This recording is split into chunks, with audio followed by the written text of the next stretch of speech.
This is James Wilson with Elite Training Solutions and MTBStrengthCoach.com, and today what I wanted to talk about was an idea that comes from the world of martial arts training, and particularly from a quote from Bruce Lee. Pretty much everybody's familiar with Bruce Lee, most famous martial artist in the world, but he has a quote, relatively famous quote in some circles, that goes something along these lines.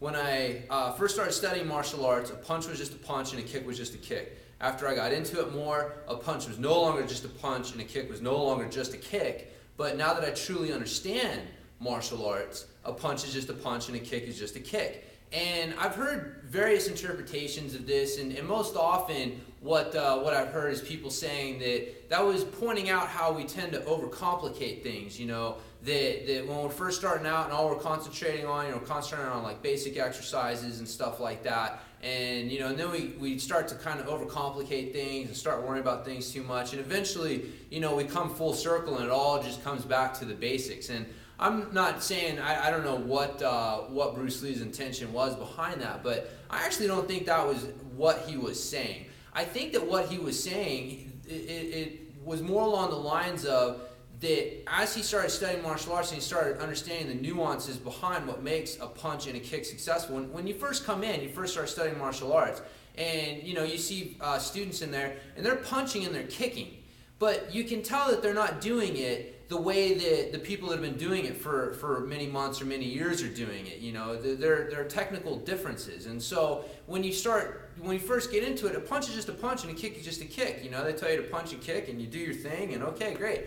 But now they start breaking you down. They start explaining, well, no, this is how you need to hold yourself. This is the difference between a successful punch and kick and an unsuccessful punch and kick. And so those are the things that they start to drill into you, is retraining you how to understand what a punch and a kick is. And so eventually it becomes your habit. And now all of a sudden, a punch is just a punch again. You don't have to overthink it. You don't have to concentrate on a lot of stuff because now it's instinct. But at a certain point, you had to go through a transitional phase where a punch and a kick were no longer just a punch and a kick. There was more to it than just that. And if you didn't concentrate on those elements while you were training, then you weren't practicing what you needed to be practicing. You weren't going to transcend to the next level where it became just a punch and a kick again. So that's kind of the idea that I think we need to have with all aspects of training. Again, you hear me often refer back to the martial arts model of training, and it's because all martial arts is a systematic way to teach you a movement skill set, the skill set of movements that you need to be successful in that martial art.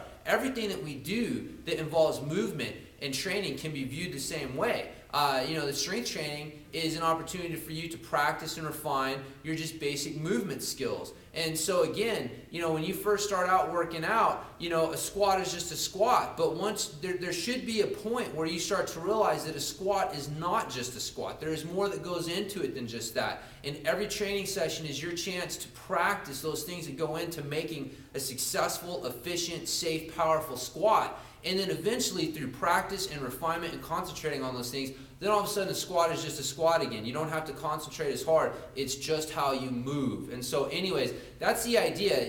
A little bit of interpretation on a quote from the martial arts world and how really it should apply to your training as far as taking it beyond just an exercise being just an exercise. There are elements that make successful and safe and powerful movement, and so practicing and being aware of those is a cornerstone, I think, of any good training program. That has to be in place first, before things like sets and reps and things like that really start to matter. You need to have those elements in place first. So anyways, once again, this has been James Wilson with Elite Training Solutions and MTBStrengthCoach.com. Hope you've enjoyed this, and I'll talk to you on the next one.